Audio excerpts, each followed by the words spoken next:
Ang kwento ni Tomby. Ang kwentong ito ay hango sa totoong buhay.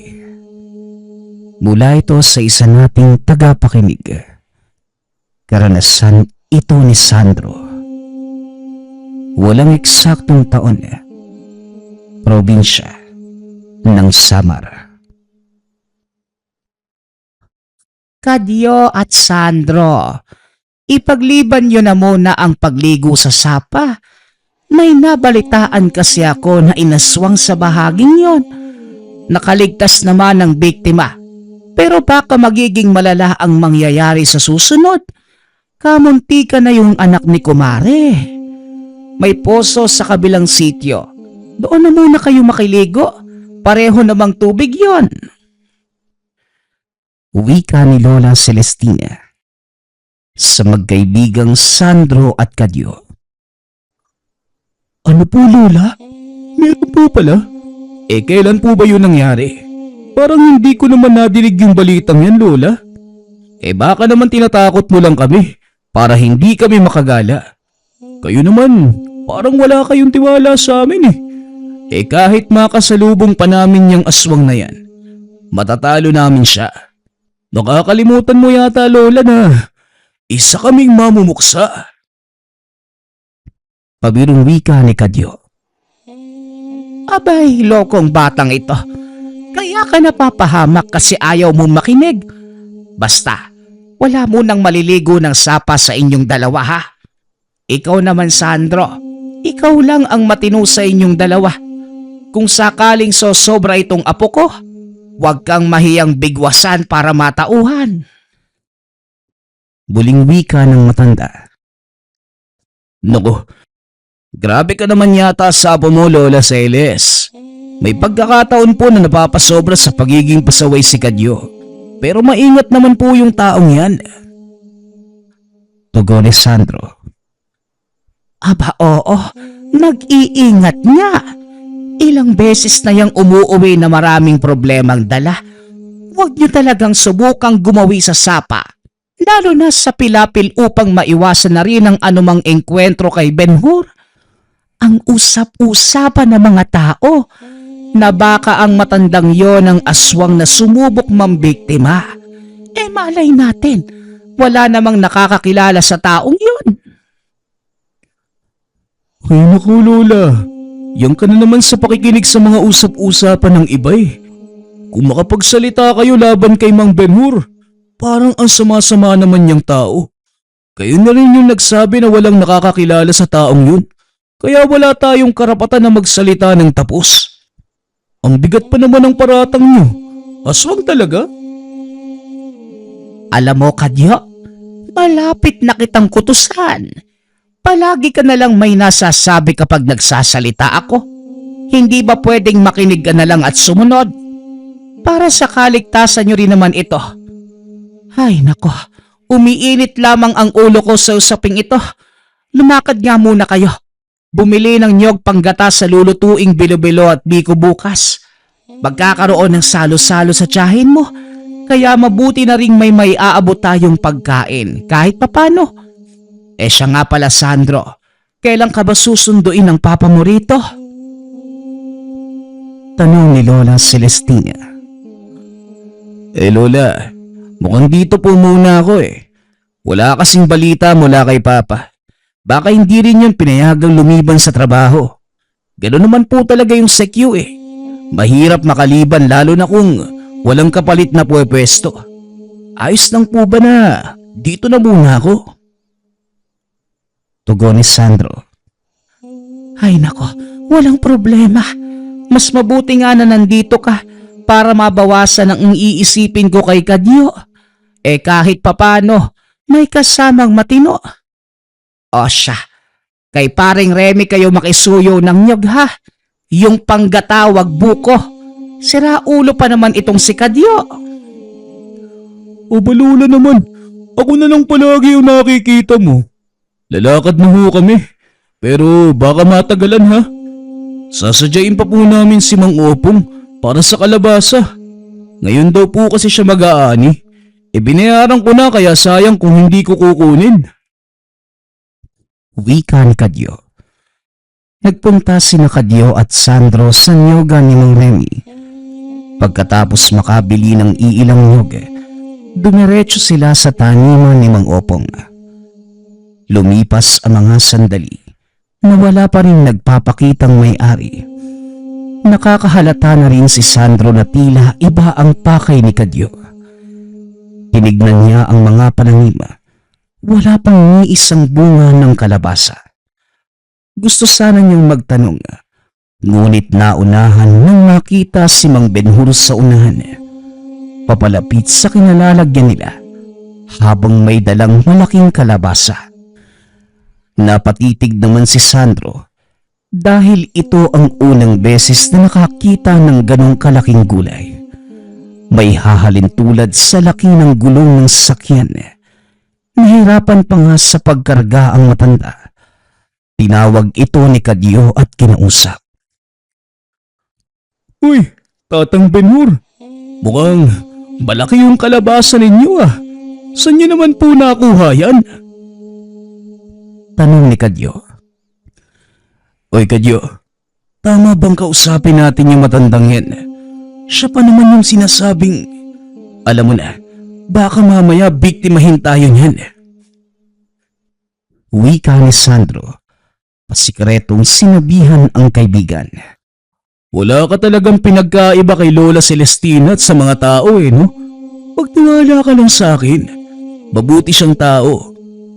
Tatang Benhur, bibiling ko na po yan. Nahihirapan kayong magbitbit Wika ni Kadyo. Ibinaba ni Tatang Benhur ang dalang kalabasa at tumingin sa dalawang binata. Tumagal ang pagtitig kay Sandro na naging dahilan upang mailang. Kung hindi pa sumingit si Kadyo ay patuloy itong tititig. Manong, magkano po ba yung benta ninyo? Piso at 25 sentimo ang pera ko. Pwede na po ba ito? Benta nyo na po, Manong. Malayo pa yung uuwian nyo. Mabigat yan. Baka hindi nyo kayanin hanggang bahay. Dadagdagan ko pa po ng 25 sentimo. Wika ni Kadyo. Ang kalabasang dala ko, pwedeng ipagbili ngunit ang nakapaloob dito, hindi. Kaya pasensya ka na, binata. Tugon ng matanda. Muli nitong kinarga ang kalabasa at saka nagsimulang humakbang. Sinundan ito ni Kadyo at patuloy sa pakikipagnegosasyon kahit hindi sumasagot si Tatang Benhur. Habang si Sandro naman napatuloy ding sumusunod. Nagtataka sa dinaanan dahil malayo pa ang tahanan ng matanda. Ngunit makalipas ang ilang sandali, bumungad ang isang munting kubo. Maligayang pagdating sa tahanan ko. O sige, maupo muna kayong dalawa at may pag-uusapan tayo. Wika ni Tatang Benhur. Nilapag nito ang bitbit na kalabasa sa tabing mesa at saka umikot sa likod ng kubo. Nagtaka si Sandro sa kilos ni Kadyo dahil para bang kabisado nito ang lugar. Pasimple itong kumuha ng upuan sa silong ng kubo. Inayos ang isa pang mesa. Pumasok sa loob ng tahanan at kumuha ng maiinom. Inaya pa nga siya pagkatapos. Kadyo, ano bang ginagawa mo? Sandali, magkakilala ba kayo ni Tatang Benhur? Tanong ni Sandro. Habang hinihintay ng binata ang sagot ng kaibigan, binalikan sa isipan ang mga sandali na dinidepensahan nito ang matanda laban sa salita ng mga tao. Naintindihan niya noon na ayaw lang makasakit ng kapwa. Ngunit sa kilos ngayon ay nagdududa na ito. Ilang sandali pa ang lumipas. Bumalik si Tatang Benhur. May nakasunod na mga asong gubat. Hawak na matanda ang tali at sa puntong binitawan kagad sumugod ang mga ito. Nataranta namang umakyat sa puno si Sandro para makaiwas. Samantalang matapang namang hinarap ni Kadyo ang mga ito. Gamit ang lakas at liksi, nagawang sabayan ang mga atake hanggang sa isa-isang naitumba. Tuwang-tuwa si Tatang Benhur sa tabi. Pumapalakpak pa ito at pinupuri si Kadyo. Ganyan nga bata. Matagal na ang huli nating pagsasanay. Pero naipamalas mo pa rin ang galing pagdating sa pakikipaglaban. Mahusay ka. Wika ni Tatang Benhur. Paano bang hindi huhusay? Ang galing ng aking maestro. Siya nga po pala. Formal kong ipinapakilala sa inyo. Ang kaibigan ko si Sandro. Ikaw na po yung bahalang humusga, Maestro Benhur, ha? Tugon ni Kadyo. Hindi maintindihan ni Sandro ang takbo ng pangyayari. Dahan-dahang napaatras ng makaramdam. Kaya lang mabilis na humarang ang isang asong gubat. Nagulat pa ito dahil bigla na lamang itong lumitaw. Bumaling sa kabilang bahagi upang makaalis. Ngunit hindi pa rin makadaan sa muling pagharang ng nilalang.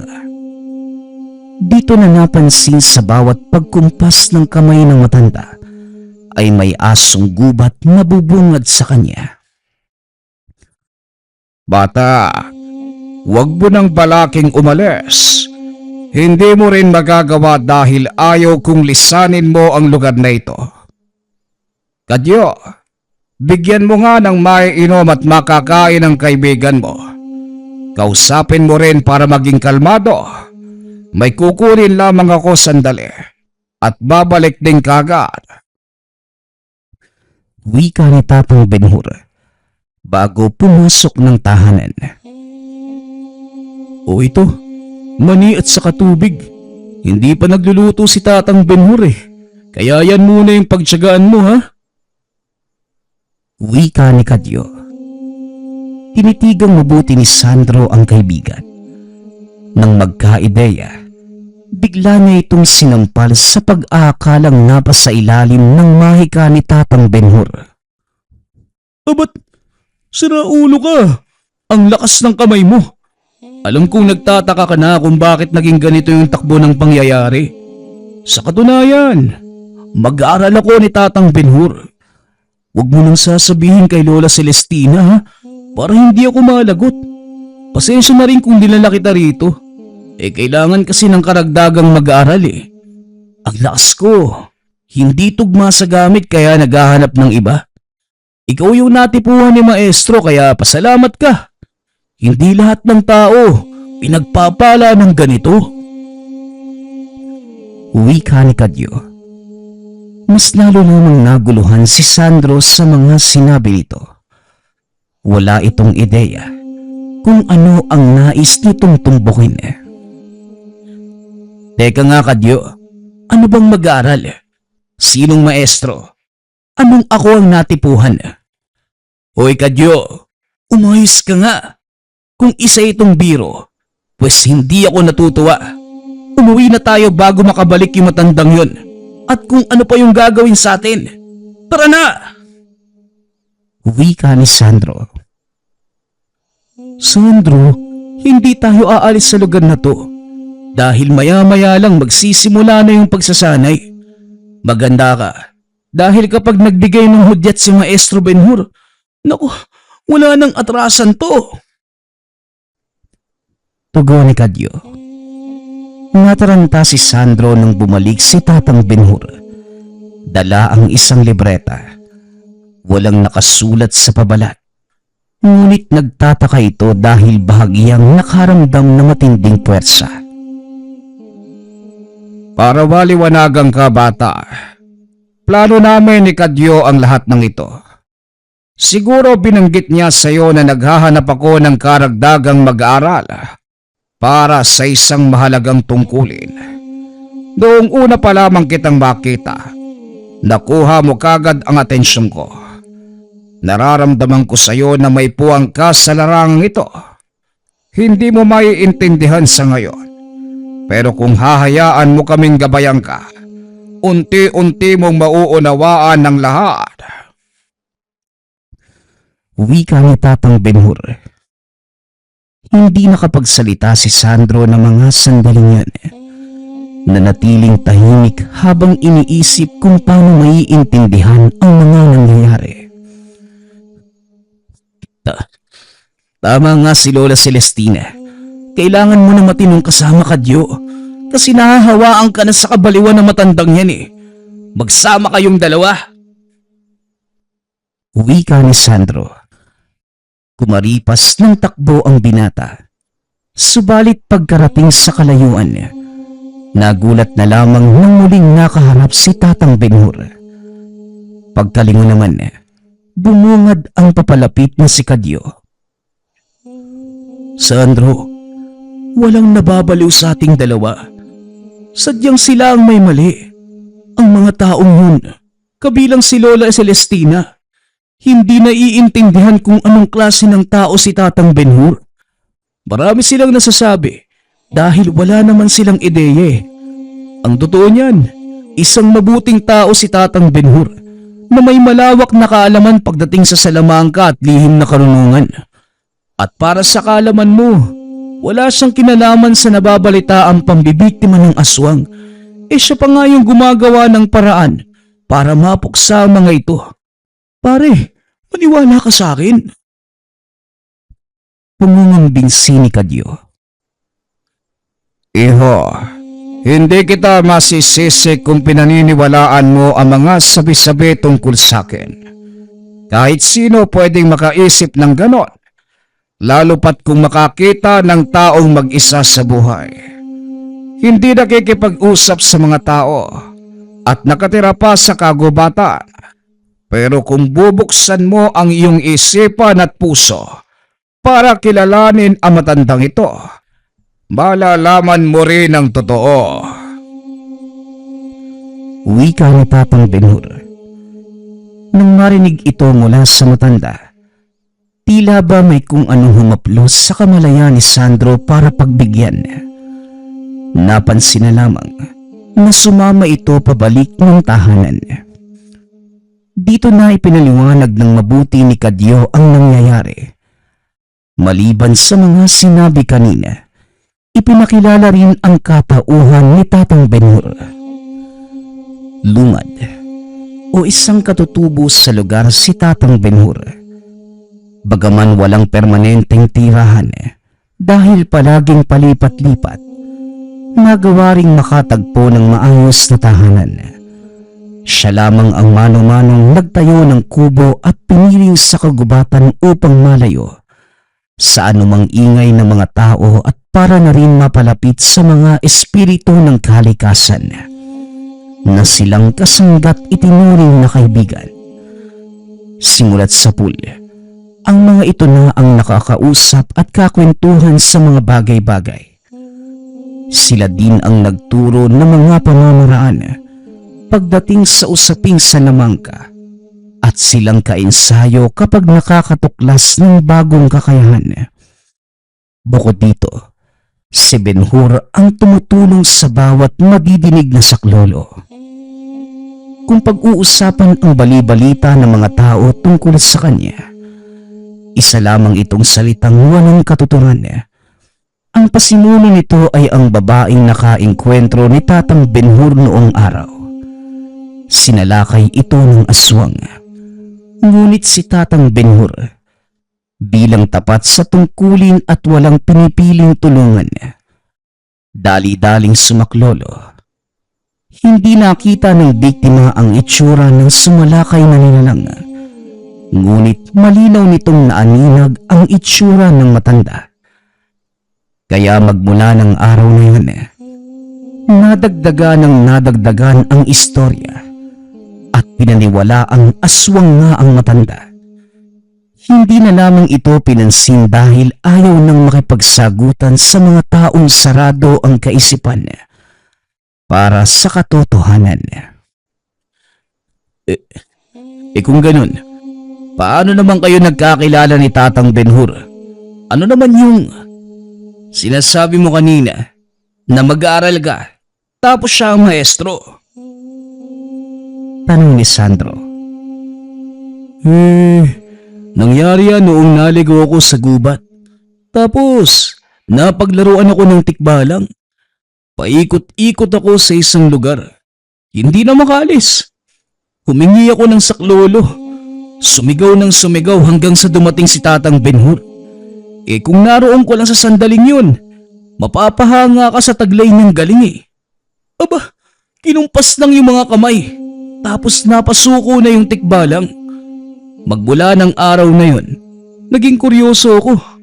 Pumupuslit pa nga sa tahanan niya para makasilip Hanggang sa nagpresenta siyang maturuan ako. Ang kulit ko kasi. Marami na akong natutunan mula kay maestro. Pero limitado yung kakayanan. Kaya nang makita ka niya nakasama ko, nagtanong tungkol sa'yo. Ang sabi ni maestro, ikaw daw yung nagtataglay ng mga katangian para mapagbigyan ng gamit Pare, magtiwala ka sa akin. Pagbigyan mo si Maestro Benhur. Sigurado ako magugustuhan mo yung magiging takbo ng pangyayari. Sandali nga lang. Hirap nga akong unawain yung lahat ng to Tapos ikaw naman dyan, wala kang tigil sa pangungumbinsi. Ano ba talaga yung ginagawa ng Tatang Benhur na yan? Isa nga siyang salamangkero na malawak ang kaalaman sa salamangka. Isang kumpas lang ng kamay, mag-iiba yung anyo ng isang bagay. Basta, marami pa kagaya nito Tignan mong maigi. Wika ni Kadyo. Inayos nito ang sarili. Pumwesto at sinimulang ilagay sa konsentrasyon ng pag-iisip. Sinimula ng pagkumpas ng mga kamay mula sa pagiging mabagal hanggang sa unti-unting pagbilis habang tinititigan ang bato sa unahan. At sa isang iglap lang, ang malaking bato ay nawasak. Muling ikinumpas ang mga kamay. Ang patong-patong ng mga kahoy ay naging tuyong dahon na. Napatayo sa gulat si Sandro. Biglang napatitig pa sa kaibigan. Ang angas pare. Paano mo nagawa yun? Paturo nga ako. Gusto ko rin matuto niyan. Wika ni Sandro. Si Tatang Benhur ang sumagot nang madinig niya ang sinabi nito. Ako ang magtuturo, pero hindi salamangka. Higit pa sa isang salamangkero ang kakayahan mo, Sandro. Kaya ibang bagay ang ituturo ko sa'yo. Halika, nang masimulan natin. Wika ni Tatang Benhur. Sa ideyang magkaroon ng kapangyarihan, pumayag na ang binata. Nakalimutan ni Sandro ang tungkol sa buhay sa labas. Nahulog ng tuluyan ang isipan sa mga turo ni Tatang Benhur. Binigyan ito ng 2 libretang may nakapaloob na mga aral tungkol sa paraan ng pagpuksa ng aswang at mga elemento.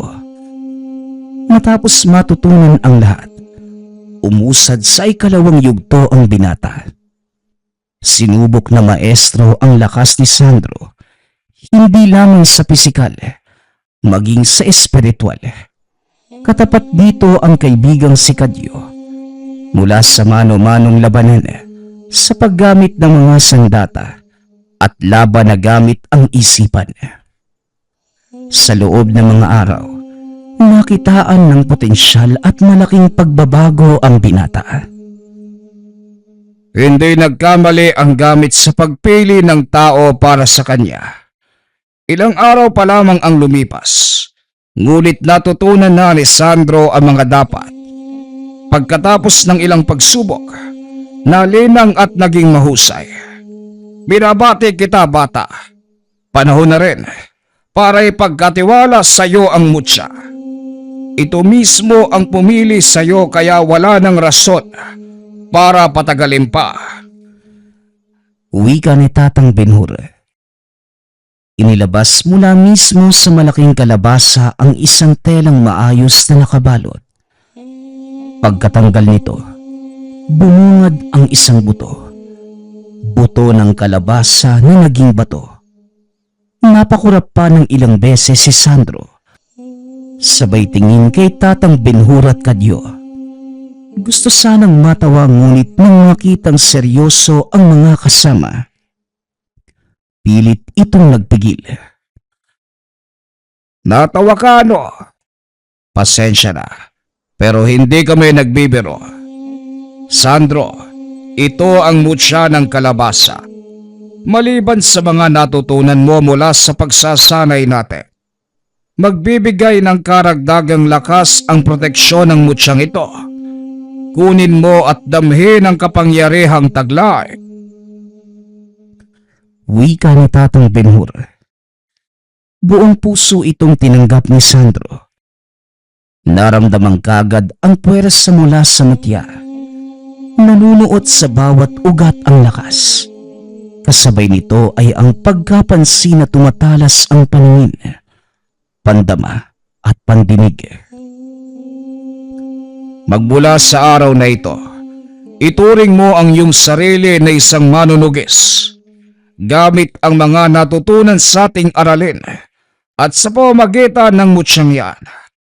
Kaya mo nang harapin ang anumang banta ng aswang, elemento at iba pa. Oras na rin para umuwi kayo sa inyo dahil ilang linggo nang naiwan ang inyong lola. Huwag lang din kayong mag-alala dahil ginamitan ko siya ng mahika para hindi mamalayan ang pagkawala niyong dalawa. Huling wika ni Tatang Benhur. Umuwi ng tahanan ang dalawa. Wala namang sinabi si Lola Celestina sa ilang linggong pagkawala nila na para bang walang nangyari. Nagpatuloy ang buhay ng magkaibigan. Ngunit sa pagkakataong ito, may malaking pagbabago dahil sa ginagampan ng tungkulin. Sila ang nagsisilbing tagapagtanggol ng mga biktima ng iba't ibang elemento at aswang. Ngunit kung elemento ang nakakalaban, kagaya ng engkanto at lamang lupa, si Kadyo ang kakaharap. Kung aswang naman ay si Sandro ang kakalaban. Dahil ito sa larangan na kanilang sinanay sa ilalim ng pagtuturo ni Tatang Benhur, binabase nila ang kakayahan ng bawat isa. Nang mga panahong ito, mas naging talamak ang pambibiktima ng mga aswang. Kaya mas naging aktibo si Sandro. Kahit na ganun, kasama pa rin si Kadyo para makatulong sa ibang pamamaraan. Kayong dalawa, wag na muna kayong maglalakwatsa ha. Ngayon lang galing ako sa tindahan. Nabalitaan ko yung pambibiktima ng aswang sa kabilang sitio. Diyos ko, patay na yung biktima. Ang bata pa naman sana. Sandali, napapansin kong napapadalas yung paglabas nyo, Kadyo at Sandro ha. Ano bang pinagkakaabalahan ninyo? May hindi ba kayo sinasabi sa akin? Tanong ni Lola Celestina. Uy naku, si Lola naman parang hindi alam yung lakad namin eh. Saan pa ba? Eh di sa sapa lang naman. Papalipas kami ng oras ni Sandro eh.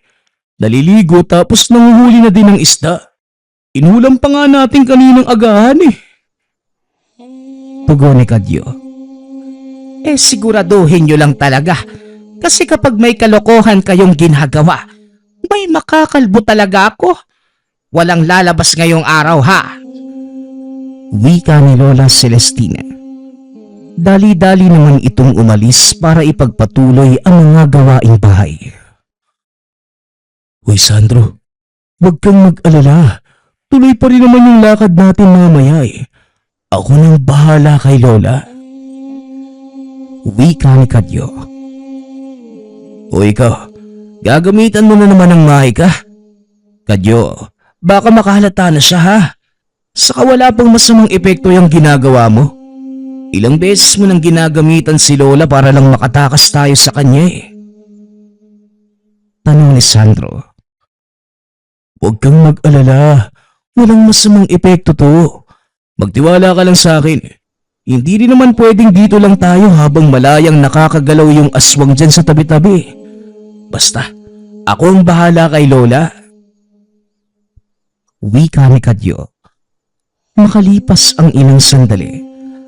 Pagkatapos lapatan ng mahika ni Kadyo si Lola Celestina, nagmamadali nang umalis ang dalawa.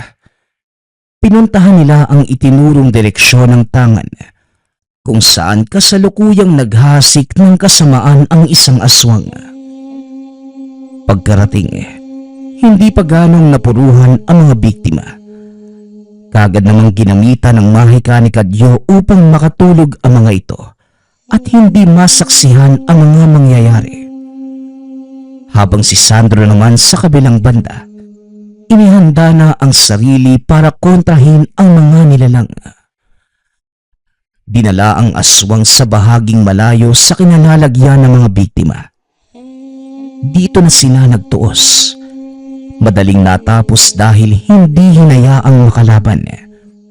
Lahat ng mga pag-atake ay kay Sandro. Tumagal lamang ng ilang segundo ang nilalang.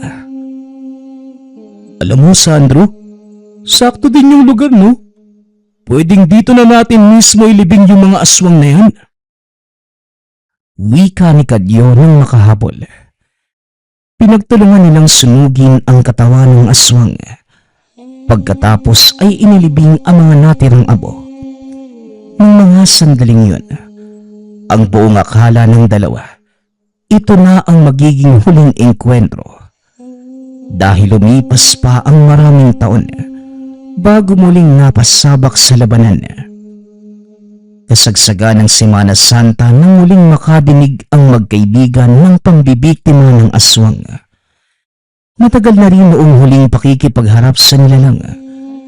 Nabuhay naman ang samut-saring pamahiin na silang pinaniniwalaan ng lahat na dahilan ng kaganapan kagaya na lamang ng Kadyo, Sandro, siguro naman nabalitaan nyo yung nangyaring pambibiktima ng aswang sa kabilang sitio. Diyos ko, malapit na yun sa atin. Ito na siguro yung sinasabi ng mga kaninunuan natin na sa tuwing sasapit ang Semana Santa, maglalabasan ang mga kampo ng kadiliman. Maghahasik ang mga ito. Sasamantalahin ang pagkakataon na walang magpoprotekta ng sanlibutan dahil patay ang Diyos. Kaya kayong dalawa, baka pwedeng tumigil muna sa pagiging gala. Nangangamba na ako na baka makasalubong nyo sa daanan yung aswang. wika ni Lola Celestina.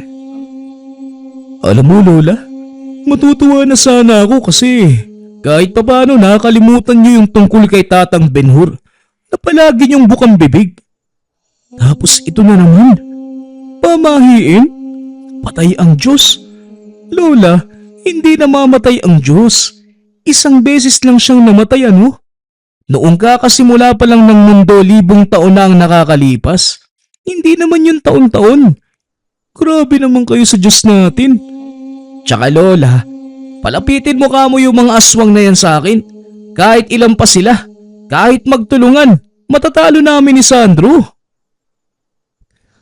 Tugon ni Kadyo. Hampas ng walis tingting ang natanggap ni Kadyo mula sa matanda. Umayos naman ang binata upang hindi na maulit. At siraulo ka talagang bata ka, ano?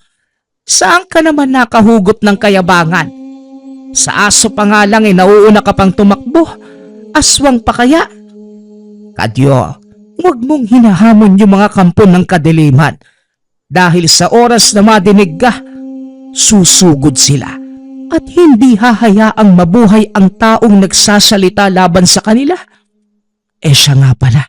Oo nga, ano? Baka si Tatang Benhur pa rin yung aswang na yan.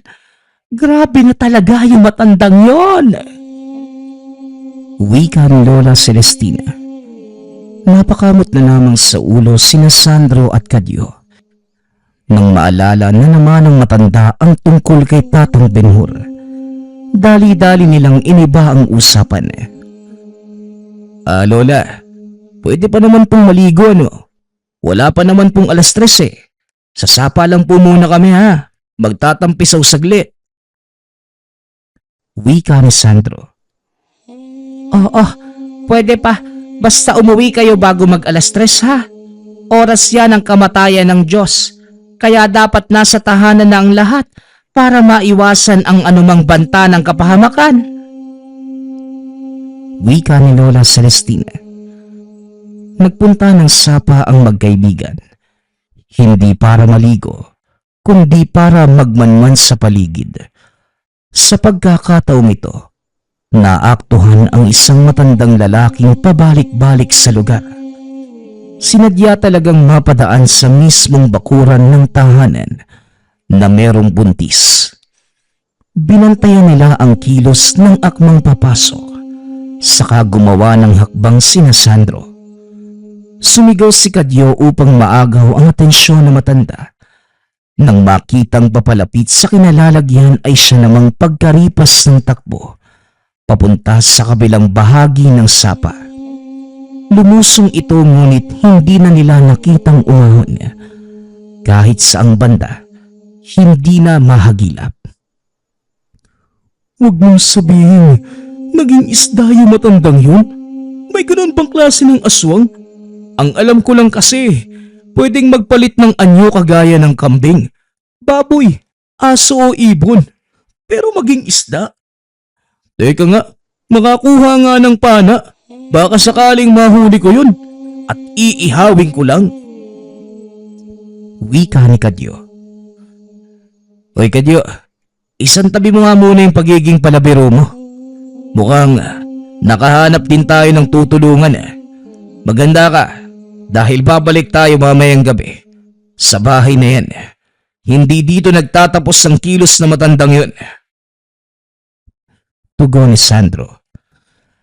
Pagsapit ng gabi, nakaabang nga sa hindi kalayuan ang dalawa. Nagmamatiyag, tinalasan ang paningin at pakiramdam sa banta at amoy ng aswang. Ilang oras din ang lumipas bago may napansin sa paligid. Sa kabilang bahagi ng kakawayan, naaninag nila ang anino ng aswang. Dahan-dahan itong gumagapang papunta sa tahanan. Kumilos na rin sina Sandro para mapigilan ang anumang binabalak na kasamaan. Habang si Kadyo naman, pumwesto malapit sa tahanan, pinoprotektahan ang nasa loob gamit ang kanyang salamangka. Samantalang si Sandro ang pisikalang nakikipagtuos sa nilalang. Hindi biro ang taglay na lakas ng aswang dahil ilang beses tumilapon ang binata. Nahirapan itong tabatan sa mga unang sandali ang mga pag-atake. Dahil na rin sa bilis, tinatamaan siya ng pagkalmot, kinakagat pa, ngunit dahil sa tangan ay walang natamong sugat. Nang makatsyempo, dito pinakitaan ni Sandro ng kalupitan. Dinampot niya ang nabitawang itak at saka sinugod ng taga ang nilalang. Hindi nakapalag dahil diretsyong bumaon sa katawan ng patalim. Paulit-ulit bang tumagos hanggang sa bumulagta na lamang sa lupa na parang lantang gulay sa dami ng sugat. Nangisay na lamang ito at hinintay ang kamatayan. Sa pagkakataong yan, dumating naman si Tatang Benhur. Kagad itong sinalubong ni Sandro upang batiin ang maestro. Napadaan lang ako. Sandro, naramdaman ko kasi ang puwersa ng mutya at enerhiya ninyo. Kaya sumilip na rin sa nangyayari. Walang kupas ang kagalingan niyong dalawa ha. Ilang taon na ang nakalipas magmula noong naturuan ko kayo. Habang mas tumatagal, mas lalo pa kayong humuhusay. Ipagpatuloy niyo lang yan. Wika ni Tatang Benhur. Ay naku, sa akin ayaw magpakita. Pero kay Sandro, nakakatampo ka naman maestro. Naroon ako sa tahanan ng buntis. Hindi man lang ako dinaanan. Kundi ako sumunod dito, hindi ko pa malalaman. Wika ni Kadyo. Huwag ka nang magtampo. Ikaw pa rin naman ang kauna-unahang kong mag-aaral. Pero mas paborito ko si Sandro. Hindi, biro lang. Baka umuwi kang luhaan. O siya, babalik na ako dahil may naiwan pa akong gawain. Magpahinga na kayong dalawa. Gabi na rin. Ilaan niyo ang natitirang araw nitong Semana Santa para magdilay. Lalo ka na kadyo. Mukhang mas marami ka pang nagawang kasalanan kesa kay Sandro eh. Wika ni Tatang Benhur bago tuluyang lisanin ang lugar. Pagkatapos ng pag-uusap, ang bangkay naman ng mga aswang ang binalingan. At sa paglipas ng panahon nanatiling lihim sa pagitan nila Sandro, Kadyo at Tatang Benhur ang kanilang ginagampanang tungkulin. Sa sanib puwersa ng salamangka at mutya, nakakakilos sila ng hindi nalalaman ng kahit na sino. Patuloy sa pamumuksa ang magkaibigan. Hindi rin tumigil sa paggabay ang kanilang maestro, hanggang sa ang mga nilalang na mismo ang umiwas na mapagawi sa lugar upang hindi sila makaharap. Alam ng magkaibigan na nagtanda na ang mga ito. Ngunit kahit ganoon pa man, patuloy pa din sila sa pag-iikot sa lugar para maprotektahan ang mga tao. Walang pinapatawad si Kadyo at Sandro. Walang labang inaatrasan. Kahit laban pa yan sa pinakamalalakas na nilalang at engkanto. Lahat ng ito ay dahil sa dalawang mag-aaral ng mahusay na ermitanyo. Nagpapasalamat nga pala ako sa lahat ng sumusuporta sa ating channel. Nawa ay patuloy niyong suportahan at pakinggan ang ating mga kwento. Hanggang sa muling pakikinig. Paalam.